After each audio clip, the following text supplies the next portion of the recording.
오늘은 사무엘상 7장입니다. 제목을 보시면 여러분 어디서 들어본 지명과 이름들 보이시죠? 미스바, 대각성과 에베네셀의 하나님. 이 내용이 다 나오는 게 바로 이 사무엘상 7장입니다. 사무엘상 6장에서는 어떻게 마무리가 됐죠? 우리 하나님께서 빈들에서 계셨습니다. 하나님의 언약궤가 빈들에 방치된 채 블레셋 사람에게도 어쩌면 또 이스라엘 백성에게도 방치가 된 거죠. 하나님의 임재를 더 사모했어야 되고 하나님의 거룩을 이해했어야 되는데 그렇지 못한 채 그분은 빈들에 서 계십니다. 7개월 동안. 아마 영화의 한 장면을 좀 이렇게 매치시켜 본다면 그 넓은 들판에 뒷짐지시고 이쪽으로 걷다가 마음을 또 이스라엘로 향하시다가 지금 이대로 그냥 가버리면 안 돼. 뭔가 지금 더 작업해야 될 것들이 있어 하면서 또 돌이키셨다가. 너무 마음 아픈 시간이었어요. 그러다가 이제 어디로? 벳세메스로 언약궤는 움직입니다. 하나님의 임재를 상징하는. 근데 안타깝게도 그 벳세메스 사람들은 레위인들로 구성되어 있으나 어떻게 했죠? 제대로 된 예배를 또 드리지 못합니다. 암소로 예배를 드리게 되고, 그러니까 아직 하나님을 제대로 존중할 준비가 안 돼 있는 거죠. 경솔히 여깁니다. 소홀히 여깁니다. 그의 카보트의 임재를 아주 경솔히 여깁니다. 그게 뭐였어요? 언약궤를, 그 쉬운 자를 뚜껑을 열어 쳐다보게 됩니다. 그래서 또 70명이 죽게 됩니다. 블레셋 땅에서 그 언약궤가 하나님을 존중하지 않는 자는 멸시하느니라는 그 사무엘상의 이야기를 증명하듯 많은 사람들이 죽어나갔어요. 근데 또 벳세메스에서 동일한 일이 일어납니다. 그건 뭘 말하냐면 블레셋 사람들이나 하나님의 백성으로 일컬음을 받은 벳세메스 사람들이나 다 똑같다. 왜? 또 그 언약궤를 어디로? 기랏 여아림으로 가져가라. 우리 감당이 안 된다. 하나님의 임재가 감당이 안 된다. 내가 누렸던 그 은혜가 감당이 안 된다. 괜히 선교사로 부르실 것 같다. 괜히 목사가로 부르실 것 같다. 감당이 안 된다. 뭔가 더 결단하라 하시는 것 같다. 그냥 여기가 좋사오니 요 상태가 가장 알맞았는데 중도를 걷는 것처럼 잊어도도 아닌 요 상태가 나에게 가장 알맞았는데 가져가라. 너무 슬픈 이야기였어요. 지금 다시 6장을 하는 것 같은데 그러면서 이제 7장이 시작됩니다. 보겠습니다. 기랏 여아림 사람들이 와서 여호와에게를 옮겨 산에 사는 아비나답 집에, 이게 강조가 돼 있어요. 산에 살고 있는 아비나답의 집. 엘리야사를 거룩하게 구별합니다. 이것은 제사장을 세울 때 쓰는 단어인데 거룩하게 구별을 하여 여호와께를 지키게 합니다. 그런데 그 궤가 들어간 날부터 몇 년 동안? 20년 동안 오래 있은지라. 이거 다 표현하고 있어요. 이스라엘 온 족속이 여호와를 사모하니라. 기랏 여아림이라는 이 지명은 숲의 성읍입니다. 그러니까 산속 깊숙이 언약궤를 숨겨놓듯. 언약궤가 가까이 있으면 좋은 일이 아니었고 뭔가 이제 사단이 안에 다 완전히 착각한 거죠. 하나님의 임재는 너무나 은혜로운 것인데 본인들이 그 거룩함, 그 죄 가운데 있기 때문에 일어난 일들인데 이게 우리의 착각이잖아요. 우리의 착각들이에요. 하나님 너무 좋으신 분인데 죄 가운데 있으니까 하나님이 두려워지는 것. 20년 동안 오래 있습니다. 언약궤는 이스라엘로 돌아왔으나 여전히 이스라엘 중심으로 들어가지 못하고 있는 것을 의미하고 있는 거죠. 사람의 발이 닿지 않는 숲의 성읍, 깊숙이. 이것은 지금 이스라엘과 하나님의 그 관계를 상징적으로 보여주는 겁니다. 아직 무언가 매듭지지 않아진, 마무리되지 않아진 모습. 뭔가 회복돼야 되는. 사모하니라. 자, 보세요. 2절에 보면은 이스라엘 온 족속이 여호와를 사모하니라. 너무 좋은 것 같아요. 근데 이게 이중적인, 다중적인 의미가 있습니다. 이 사모하니라는 보통 우리가 하나님을 사모한다라는 그 하마드라는 단어를 쓰지 않고 나하라는 단어를 쓰고 있어요. 이게 뭐냐? 애통하니라. 그러니까 애가, 예레미야 애가 할 때 애가 슬피 그냥 우는 것, 애통하는 것, 울부짖는 것. 거기까지였던 거예요. 그냥 슬피 우는 정도, 애통하는 정도였던 거예요. 하나님께로 회개와 정결로 나와 마음과 삶을 돌이킴은 아직 없는 상태. 그냥 애통하는 상태. 여러분 무슨 일이 일어났어요? 하나님의 백성이긴 해요. 그런데 그냥 무슨 일이 일어나서 슬픈 정도. 그냥 애통하는. 하나님 왜 이래요? 이러고 끝나는. 하나님 뭐예요? 끝. 요 정도. 여러분 요 정도에서 하나님이 그냥 들어가시면 다시 오시면 어떤 일이 있나요? 일이 해결되긴 되겠지만 반복입니다. 영적인 근육 하나도 자라나지 않고 영적인 어떤 감각은 깨어나지 않고 그냥 어린아이 대하듯 계속 이런 일이 생기는 거죠. 이들의 깨달음은 없습니다. 은근슬쩍 넘어 좋으면 좋은 거지 하고 끝나버리는. 그래서 다시 형식적 종교의 대상으로 하나님을 대하는 언약궤를 도구 취급하는 게 바로 또 이루어질 수밖에 없는. 그리고 여기 3절 한번 보겠습니다. 3절에 바로 누가 등장하죠? 사무엘이 등장합니다. 그동안 언약궤 이해가 났을 땐 사무엘이 한 번도 등장하지 않다가 이제 사무엘이 등장합니다. 이건 또 다중적인 의미라고 말씀을 드렸는데 이게 뭐냐?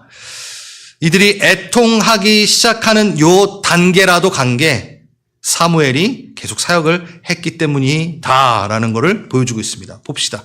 사무엘이 이스라엘 온 족속에 말하여 이르되 사무엘이 20년 동안 계속 말을 한 것 같아요. 선포한 것 같아요. 돌아오라, 돌아오라. 뭐요? 전심으로 여호와께 돌아오라. 그러니까 너희가 그냥 애통하는 것 정도, 그 정도로는 안 되고 전심으로 돌아오려면 뭐 해야 된다? 저 읽으세요. 그냥 막 말하지 마시고. 우상을 제거하고 이방 신과 아스타롯을 너희 중에 제거하고 너의 마음을 여호와께로 향하여 그만을 섬겨라. 그러니까 너희가 그냥 아파 무슨 일이야? 나 하나님 백성인데, 나 교회인데, 나 그리스도인인데, 그럼 뭐 아무 일도 없을 것 같은데, 십자가 뭐 한 방울이면 다 끝난다, 한 방울이면 다 끝난다는데 이러고 있는 거 그냥 우상을 제거하지 않은 채. 여러분 잘 들으세요. 여러분의 많이 일어나는 일들은 여러분의 삶 가운데 많은 고난은 이게 있기 때문입니다. 그냥 하나님의 백성이지라고 하고 작업을 안 하는 거예요. 명확한 거 뭐요? 우상을 제거하라. 근데 이게 사무엘이 계속 이제 얘기했기 때문입니다. 아직 전심으로 여호와께 돌아오지 않았으나 그래요. 여러분 애통함만으로는 우리가 하나님만을 섬긴다는 게 증명되진 않습니다. 제거해야 됩니다. 우상을 제거해야 됩니다. 자, 3절 좀 밑에를 보면은 그리하면 너희를 블레셋 사람의 손에서 건져내시리라. 그러니까 20년 동안 이스라엘 내에 기랏 여아림에 언약궤는 있었으나 여전히 블레셋의 압제 가운데 있었다라는 거예요. 그러니까 해결되지 않은 상태인 거예요.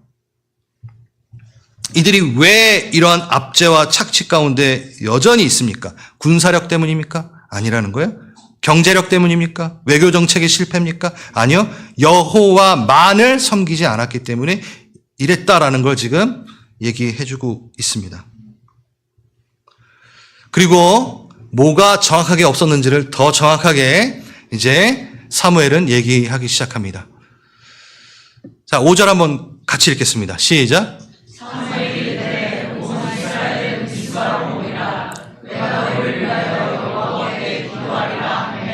6절도 읽을까요? 시작.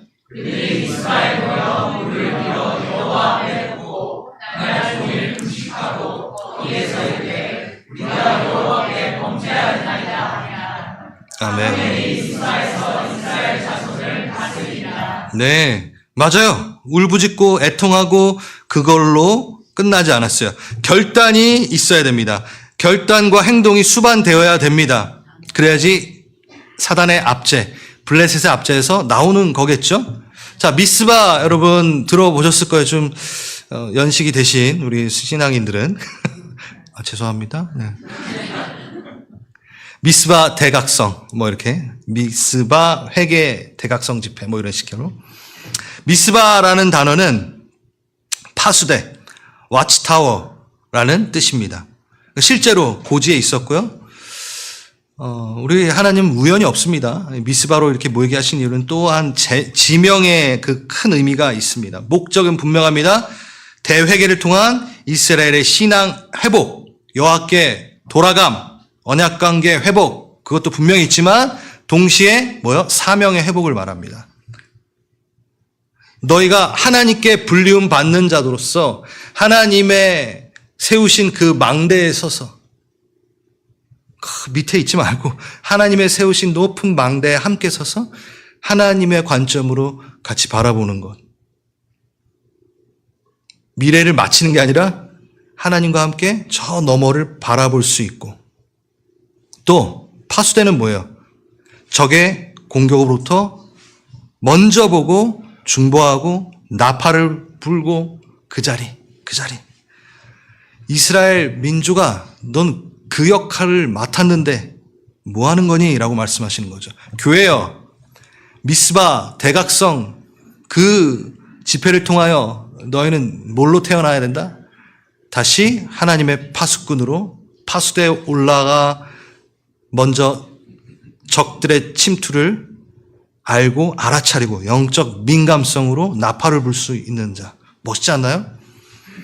안 멋있어요? 멋있어요. 너무 멋있어요. 여러분, 온 마음을 다해 하나님께로 돌아가는 것은 디테일이 있다라고 제가 저번 주에 말씀했잖아요. 그렇죠? 사랑에는 디테일이 숨어 있습니다. 사랑하는 사람의 머리 스타일이 바뀐 거 금방 알아보세요. 제가 저번 주에 얘기했는데, 여러분, 저 많이 경험하셨죠? 우리 성도님들. 저 바로 알아보잖아요. 머리 하셨네요. 점 빼셨네요. 다 알아봐요. 사랑하니까. 네. 그러니까 외모를 본다는 게 아니라 그 사람이 관심이 있는 거예요. 그 사람이 한 주간을 어떻게 살았는지 너무 관심이 있고. 정교해집니다. 그래서 하나님께로 돌아오고 하나님을 사랑하면 하나님에 대한 그 정교함이 살아납니다. 그래서 기도에 정교함이 생겨요. 다음 단계. 금식 기도도 해보고, 방언 기도도 막 받아보고 싶고, 하고 싶고, 막 그런 게 막 생긴다니까요. 그쵸? 찬양도 그냥 하는 게 아니라, 오늘은 이 찬양, 오늘은 이 고백. 묵상 가운데서도. 묵상의 방법이 막, 이 방법으로 하다가 또 이 방법으로도 해보고. 정교해져요. 자, 어떻게 정교해지냐? 그들이 미스바에 모여서 물을 길어 여호와 앞에 붓고, 그날 종일 금식하며 범죄하였다 고백하기 시작합니다. 회개하기 시작합니다. 물을 길어 여호와 앞에 붓는 것. 이건 일반적인 예배의 모습에서 좀 볼 수 없는 모습인데 뭐죠, 여러분? 이것은 마치 물을 다 쏟아내듯 자신의 마음을 다 전부 하나님 앞에 다 토하듯 기도하는 것. 회개의 기도. 그리고 물을 붓는다라는 건 상징적인 의미가 있는 거죠. 그러니까 내 안에 가라앉은 모든 침전물까지 다 끄집어 올려가지고 숨어있는 모든 죄악까지 다 끌어내가지고 그냥 위에 잔잔한 거 그냥 말고 그 깊숙이 그 본진까지 들어가서 이 죄가 어디서부터 시작됐으며 내가 뭘로 이 상황까지 왔는가. 오래되었던 나의 죄악까지 내가 인식하지 못하고 있는 것까지 성령님 가르쳐 주십시오. 가장 깊숙이 숨어있는 그것을 빛 가운데 드러내서 뽑아내 주십시오. 뿌리 뽑아 주십시오. 까지 가는 거. 그래서 끄집어내서 토하여내는 것. 네. 그렇게 하는 거죠. 다 물을 쏟아내듯 기도하는 것. 그게 바로 회개의 기도입니다. 네. 그리고 또 뭔가요? 물을 붓는다라는 거죠. 이 고대 근동 지방의 물은요, 그냥 우리가 생각하는 물의 의미가 아닙니다. 물 하면 얘네는 뭐예요? 생명, 맞아요. 운명. 그래서 주여, 내가 잔이 넘치나이다. 뭐예요? 주님께서 그 축복과 나의 운명을 다 책임지시고 감사합니다. 예수님께서 내게서 이 잔을 옮기시옵소서 뭐예요? 운명, 어떠한 그 사건들, 생명과 연관되어 있는 걸 항상 물로 얘기하죠. 그럼 우리가 물을 부어 제사드리고 예배드린다는 건 뭐예요? 생명을 다하여. 내 생명보다 하나님이 더 우선입니다 하는 그 정도의 상징적 의미죠. 하나님 앞에 생명과 같은 물 다 쏟아버려 드려도 아깝지 않은 나의 하나님. 그렇게 나아가는 거예요. 그리고 종일 금식합니다. 겸손의 기도죠. 금식은 그냥 굶는 거 정도가 아니라 나를 제로 상태로 만드는 거예요. 연약한 상태로. 여러분, 회개 기도가 잘 안 되시는 분 있으신가요? 이거 질문인데. 그리고 보통 난 회개할 게 별로 없는 것 같아 라고 생각하시는 분들, 제가 일침을 날리겠습니다. C.S. 루이스가 이런 얘기를 했습니다. 당신은 고장난 경보기입니다. 우리는 우리의 양심으로는 죄를 직면할 수 없습니다. 그렇기 때문에 당신은 지금 하나님 앞에 있지 않다라는 것이죠. 자, 하나님 앞에 있다면 무조건 죄를 직면하는 상태가 된다라는 거예요. 그래서 회개는 갑자기 막 회개가 되는 게 아니에요. 기도하기 시작할 때 회개가 돼요. 하나님 앞에 나아갈 때, 찬양을 시작할 때, 말씀을 들을 때 회개가 시작돼요. 그러니까 회개조차도 내 스스로 할 수 없는 능력, 할 수 없어. 우리는 회개를 할 수 없는 존재야. 그러니까 하나님의 임재와 초청 가운데 들어가야지만 회개가 시작된다. 그럼 이걸 뭘 말하냐면 여러분 정말 깜짝 놀라셔야 돼요. 사실 회개는 하나님을 추구하는 사람들만 할 수 있는 거예요. 하나님 앞에 나아가는 사람만 성령의 감동으로 회개를 할 수 있는 거예요. 그러면 잘 들으세요. 아이러니하게도 정작 회개가 필요한 사람은 어떻게 돼요? 정말 저 사람은 회개해야 되고 진짜 회개해야 되는데 회개 기도를 하지 않아요. 이유가 뭐예요? 악하면 악할수록 회개의 필요성은 점점 커지는데 회개의 기회는 점점 없어지는 거예요. 회개의 능력은 없어지는 거예요. 맞잖아요. 하나님 앞에 나아가 성령의 감동으로 그래야지만 죄를 겨우 깨닫는 존재들이 하나님 앞에 나가지를 않으면 회개를 못해요. 그러니까 여러분 회개를 잘 하시는 분이 뭐요? 하나님 앞에 잘 나가시는 분이라는 뜻이에요. 아유, 저분은 뭔가 이렇게 죄가 많아가지고 회개가 이렇게 많아. 아니에요. 반대예요, 반대. 나 회개할 게 없어. 하나님 앞에 전혀 깊숙이 나가보지 않으신 분들. 대부분. 그냥 괜찮은 것 같아, 자기가 다. 이 정도는 내가, 그치, 이 정도면. 이렇게 위험합니다. 저는요, 회개할 게 너무 많아요. 이게 맞는 거야. 여러분, 눈 감고 주님 앞에 나아가면요, 물론 막 기쁨과 소망도 분명히 있는데, 해결해내야 되는 것들이 있어요. 어떠세요? 저는 하나님 앞에 나가면 무조건 먼저 엎드릴 수밖에 없어요. 그 완전한 영광, 그 카보트의 영광, 그 빛 가운데 딱 내가 들어가면 무릎 꿇을 수밖에 없습니다. 그리고 그러고 끝내지 않으시는 주님, 나를 일으키시고. 그래요, 여러분. 지금 이스라엘 백성이 회복돼야 되는데 회복되지 않는 이유는 뭐예요? 하나님의 도움이 필요한데 그 하나님의 도움을 못 받는 이유가 뭔가요? 미스바 없기 때문에. 미스바의 회개 운동이 없었기 때문에 그렇다라는 것을 지금 사무엘상 7장을 말하고 있습니다. 보겠습니다. 7장 8장이 없어졌어요. 죄송합니다. 어머나, 제가 7장 8장 펴보시던가. 7장 8장이네. 7절 8절. 이스라엘 자손이 미스바에 모땀을 들고 블레셋 사람들이 그들의 방백이 치러 올라온즉. 자, 이스라엘 자손이 사무엘에게 이르되 당신은 우리를 위하여 여호와께 시지 말고 부르짖어 우리를 구원하소서라고 이야기합니다. 자, 저를 보세요. 지금 국경 지역에 아직 있어요. 미스바가 국경 지역이에요. 대규모로 모였어요. 그러니까 블레셋은 어때요? 이거 쳐들어오나 보다라고 착각할 수밖에 없겠죠. 왜냐면 이 당시에 막 사람들이 모이면 뭐 하겠어요. 뭔가 전쟁을 일으킬 것 같은. 그래서 미리 얘네가 야, 다시 치자. 얘네가 정신을 못 차리네. 한 번 더 압제를 더 심하게 해줘야 되겠네. 예. 이 상태인 거예요.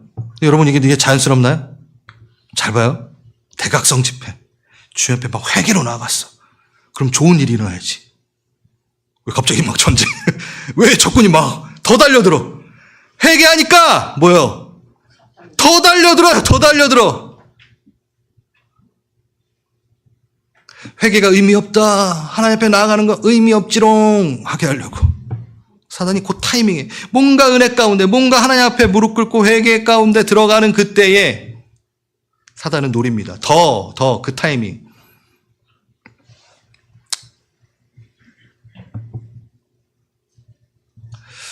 그런데 참 재밌게도 이제 이스라엘이 달라졌어요. 옛날 같았으면 어떻게 했어요? 야, 언약궤 어디 있지? 갖고 와 빨리. 이랬을 텐데 도구 취급하며, 응? 하나님을 도구 취급하며 막 그랬을 텐데 지금 어때요? 여호와께 부르짖으십시오. 기도해 주십시오.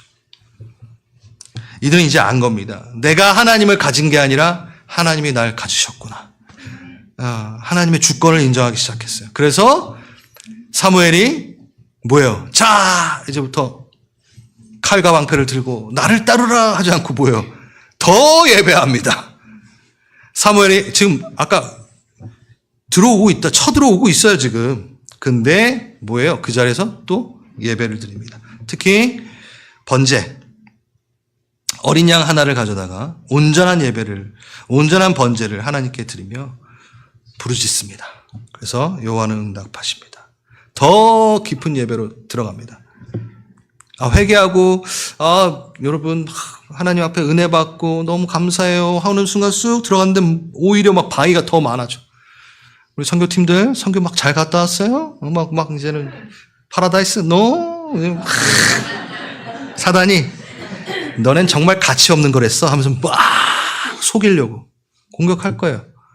그때 어떻게 해라? 더 깊은 예배로 들어가라.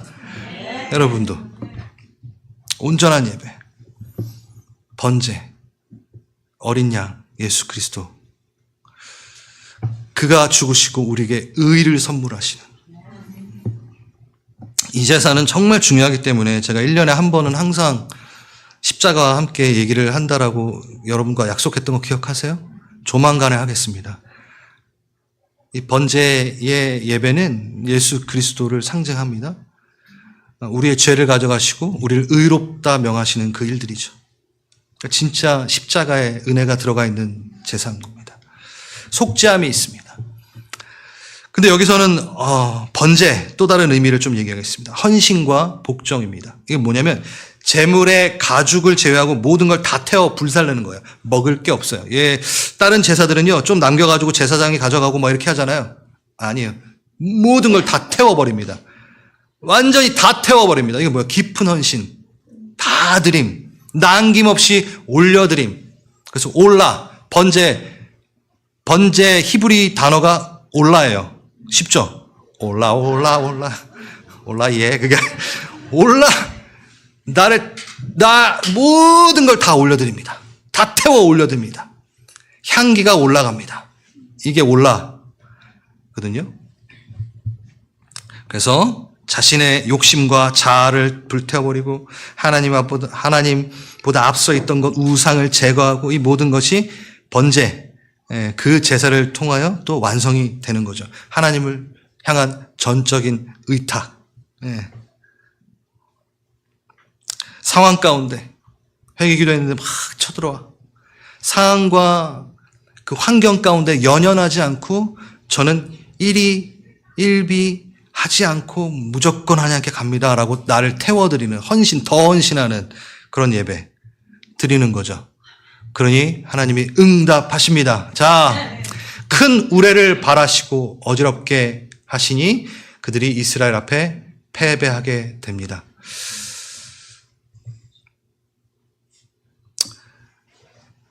요즘에 저희 교회에 끊임없이 이 주제를 말씀하시는 것 같아가지고 제가 그게 계속 보이는지는 모르겠어요.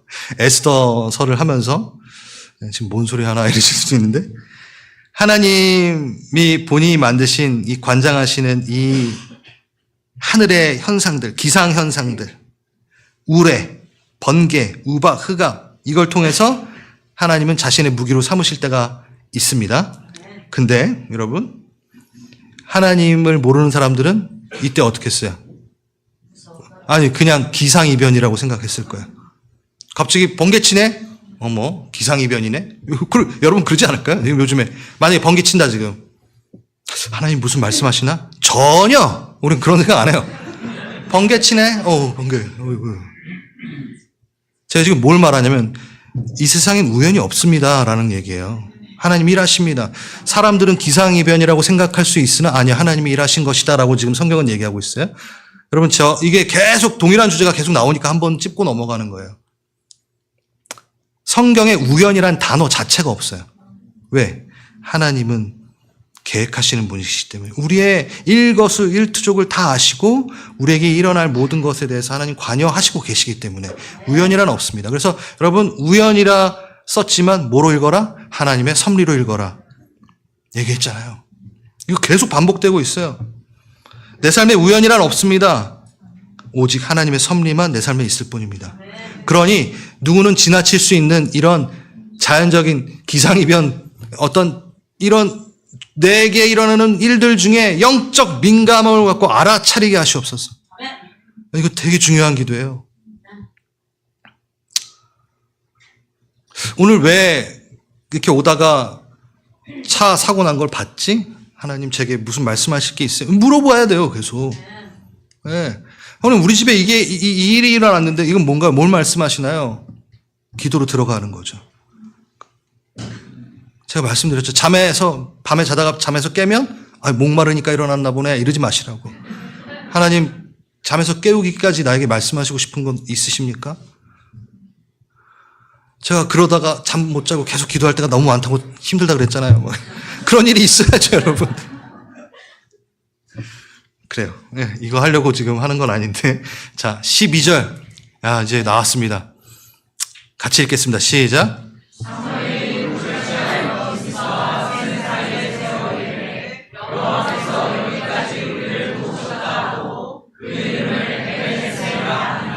아멘. 에베네셀이 나왔습니다. 여호와께서 여기까지 우리를 도우셨다. 에베네셀. 에벤, 돌이고 에셀은 도움입니다. 그래서 도움의 돌이라고 하는 건데, 여러분 이 에베네셀이 이 사무엘서에서 처음 나온 게 아니에요. 어디 나왔냐면 4장 1절. 이스라엘은 나가서 블레셋 사람들과 싸우려고 에베네셀에 진치고 한번 나왔어요. 이때 4,000명이 죽고 이스라엘은 참패를 당합니다. 그러면 에벤에셀은 원래 어떤 의미였나요? 첫 번째 에벤에셀의 기억. 패배. 에벤에셀은요, 첫 번째 에벤에셀은 하나님의 의견 중요하지 않아. 스스로 답을 내. 그래, 언약궤 가지고 가자. 덜렁 언약궤 가지고 가서 경솔함. 하나님의 무게, 하나님을 비중 있게 여기지 않음. 그게 확 드러나서 어떻게 해요? 패배를 일으키는, 수치와 패배의 상징이 돼버린 에벤에셀이었던 거죠. 근데 두 번째 에벤에셀은 뭔가요? 바알, 아스타롯 우상을 제거하고 물을 부어 미스바에서 모여 회개하고 금식하고 부르짖고 더하여 번제의 예배를 드리고, 그리고 나서 내가 싸우는 게 아니라 하나님이 싸우신 전쟁. 그래서 두 번째 에벤에셀은 도움과 승리의 에벤에셀인 거죠. 에벤에셀이라는 한 단어지만 두 가지를 다 포함하고 있습니다. 이건 뭘까요? 너희 한번 비교해봐라. 너희 삶의 에벤에셀은 첫 번째 에벤에셀이냐 아니면 두 번째 에벤에셀이냐. 너의 삶에는 어디까지 기념비를 세웠느냐. 수치, 실패의 에벤에셀만 세우고 끝났느냐? 물어보는 거예요. 하나님을 존중하고 경외하지 않으면 도움을 받을 수 없을 뿐더러 수치를 당할 수밖에 없는 인생이 된다라고 에벤에셀은 말하고 있는 거죠. 눈에 보이는 언약궤만 보고 이거예요. 여러분 한번 적용해 보세요. 언약궤는 있는데 관계가 없어 하나님이랑. 그거잖아요 지금. 그럼 여러분은 수치를 당할 수밖에 없다라는 거예요. 싫잖아요 수치당하는 거. 나 그리스도인이야. 그런데 경건의 모양은 있으나 경건의 능력은 전혀 없는 삶, 그건 수치를 당할 수밖에 없는 삶밖에 안 돼요. 나 성도요, 나 집사요, 나 장로요, 나 목사요. 아무리 그래봤자 하나님과 친밀함이 없으면 그냥 허상이다라는 얘기를 하는 거죠. 두 번째 에벤에셀까지 너 가야 돼라고 얘기하는 겁니다.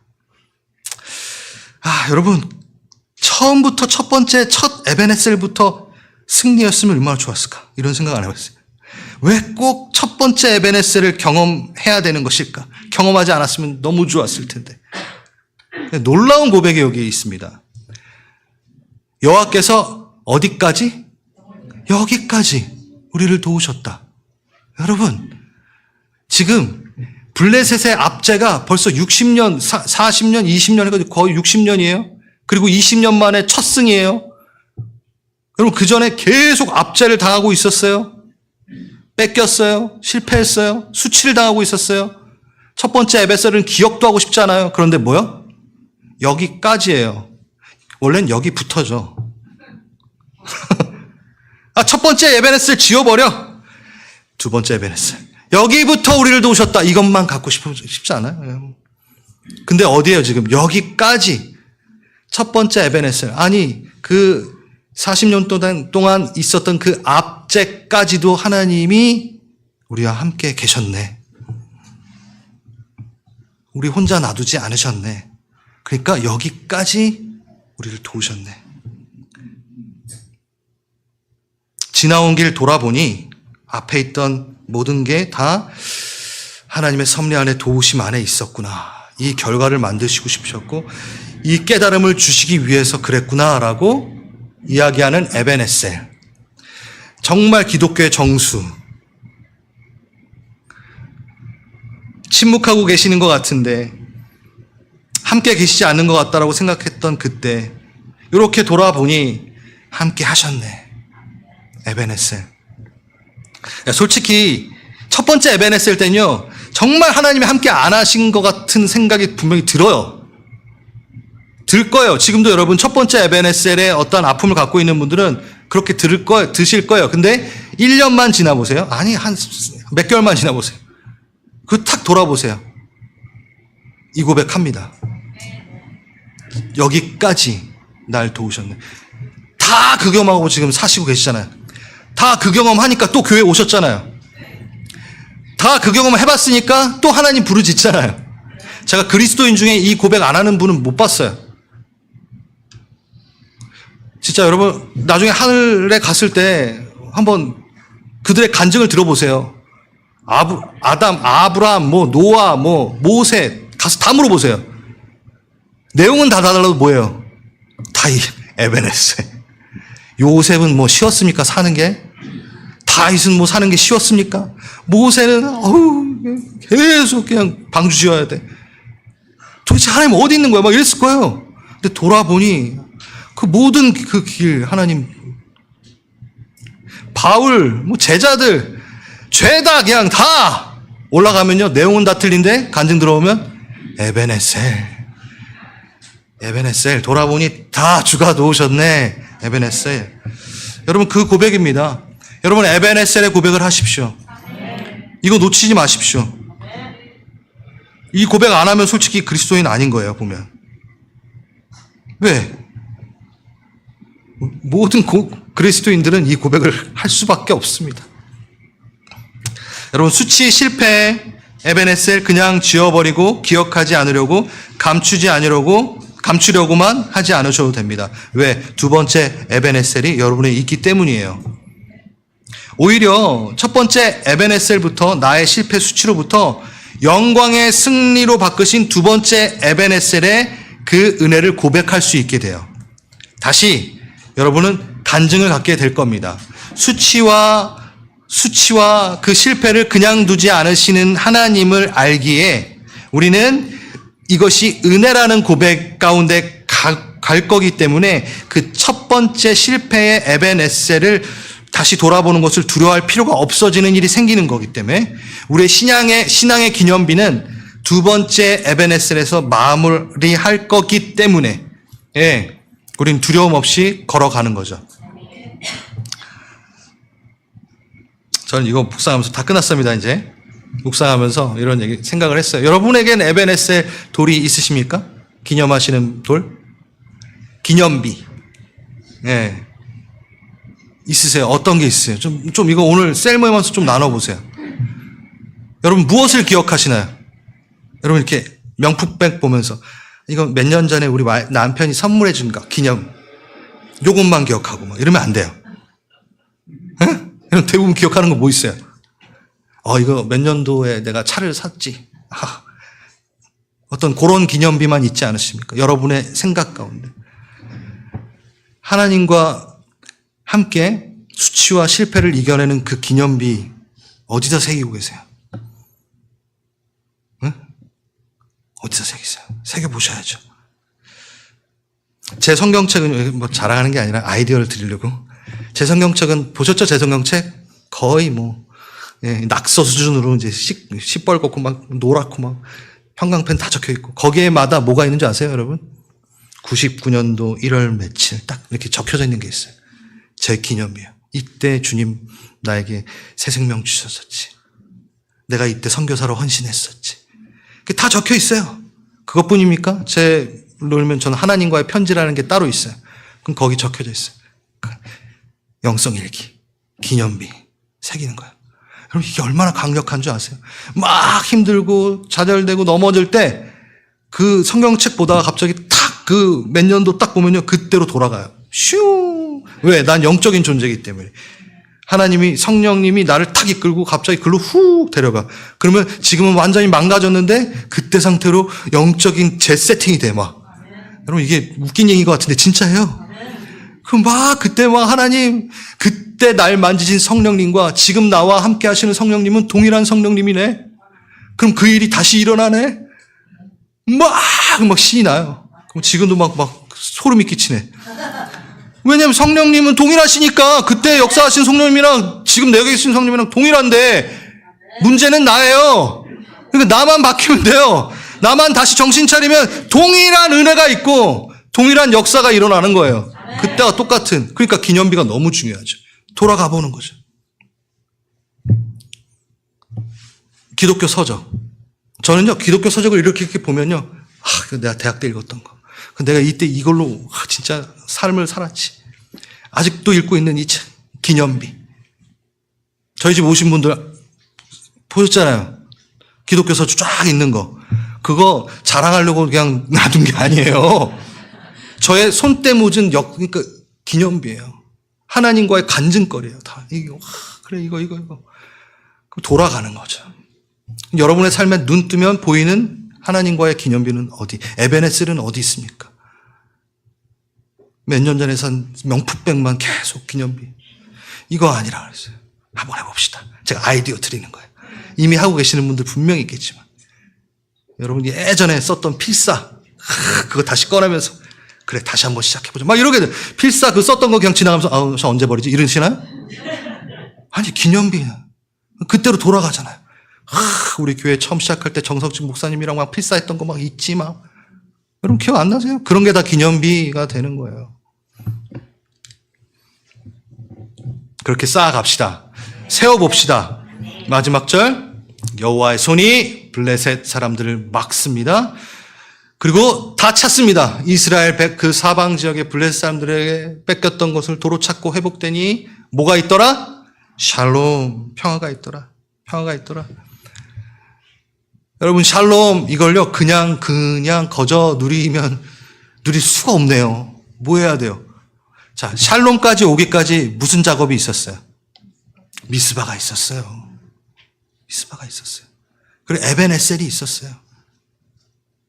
그리고 하나님께서 우레를 치시고 나서 이스라엘 백성들이 쫓아가서 막 잔당을 소탕했어요. 여러분 그거 해야 돼요. 쫓아가 사단의 세력을 물리쳐야 돼요. 끝까지 기도해야 돼요. 금식해야 돼요. 물을 쏟아내듯 침전물 다 꺼내내고 회개해야 돼요. 회개해야 돼요. 대부분 우리가 보면요, 회개가 없기 때문에 일어나는 일들이 상당히 많습니다. 그 회복을 못 찾는 게 너무 많아요. 그러니까 요 수준까지. 근데 깊숙이 끄집어내지 못해. 그냥 다 나만 제일 불쌍해 이러고 끝나면요, 진짜 위험해요. 그 사건 가운데 물론 본인의 불쌍함이 있지만 들어가 보니 뭐요? 자기의 욕정, 욕심, 오랫동안 비우지 않은 우상, 그게 딱 보여요. 그것까지 가야지 해결이 되는 게 너무 많아요. 너무 많아요. 그 같이 여러분들과 사역하고 이렇게 보면은 그것 다 같이 포함하여 쓰니 샬롬이 됩니다. 이런 것들 다 생략하고 샬롬만 누리려고 하면은 샬롬 못 누려요. 제대로 된 샬롬 못 누려요. 근데 진짜 샬롬을 누리려면 이 작업을 같이 하나님과 하십시오. 그리고 끝내 어디에 서야 돼요? 미스바, 파수대에 서서 하나님과 같은 것을 보고 하나님이 우시는 것에 같이 울어가는 우리가 되길 원합니다. 아멘. 우리 다 함께 일어나셔서 오랜만에 일어나셔서 기도하겠습니다. 항상 앉아서 기도했는데 제가 왜 이렇게 세웠는가 하면 여러분 실제적으로 파수대에 선 파수꾼이 돼보는 시간을 갖겠습니다. 가슴에 손을 얹으십시오.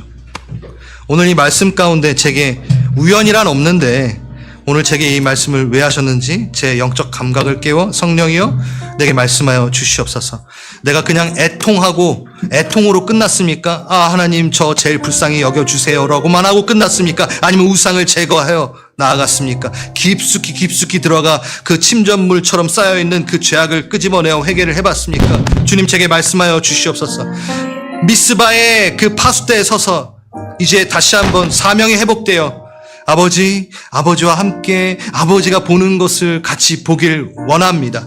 그리고 두 개의 에베네셀, 수치의 실패의 에베네셀, 거기서 멈추는 게 아니라 도움의 승리의 에베네셀까지 가겠습니다. 제가 그 에베네셀 기념비를 주님과 함께 세우겠나이다. 주님, 나의 수치를 갚으시고 승리로 나를 이끌어 주시옵소서.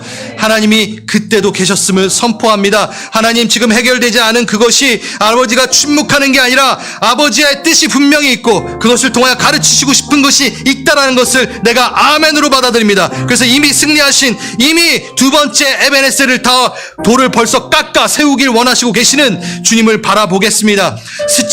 수치를 승리로 바꾸시는 은혜를 말하기 위하여 이 과정을 주셨다면 이 과정 잘 통과하고 멋지게 주님 나라 가고 주님 간증하겠나이다. 하나님 살아계시다고 내 입술로 간증하겠나이다. 내 삶의 영적 기념비를 다시 한번 세우겠나이다. 기도하겠습니다. 하나님